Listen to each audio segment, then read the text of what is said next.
Welcome to our channel Megha's kitchen. ఈరోజు నేను సొరకాయ సాంబార్ చేయబోతున్నాను. ఎంతో టేస్టీగా ఉండే సొరకాయ సాంబార్ ఎలా తయారు చేద్దామో చూద్దాం రండి.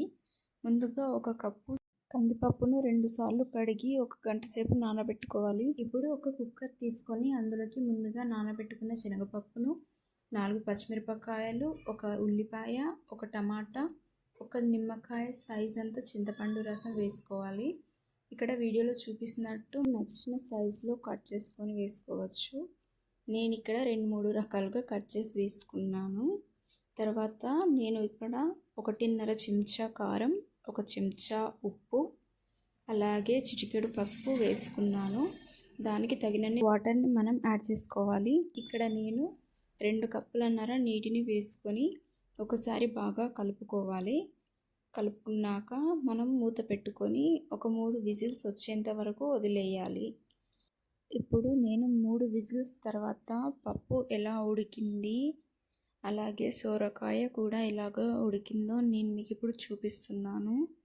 ఇక్కడ వీడియోలో చూపిస్తున్నట్టుగా పప్పు మాత్రం చాలా పర్ఫెక్ట్గా ఉడికిందండి.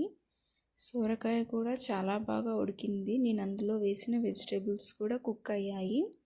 ఇక్కడ వీడియోలో చూపిస్తున్నట్టుగా ఉడికింది. మనం ఒక చెంచా తీసుకొని సొరకాయను ఇలా ఒత్తి చూస్తే అది కట్ అయింది. ఇలా అయితే పర్ఫెక్ట్గా కుక్ అయినట్టు.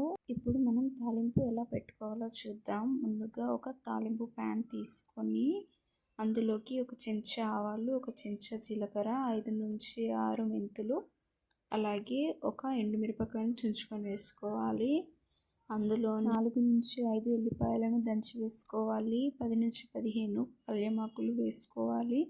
అలాగే చిటికెడు ఇంగువ వేసుకొని ముందుగా మనం ఉడకబెట్టుకున్న పప్పు కుక్కర్లో ఈ తాలింపును వేసి ఒకసారి కలుపుకోవాలి.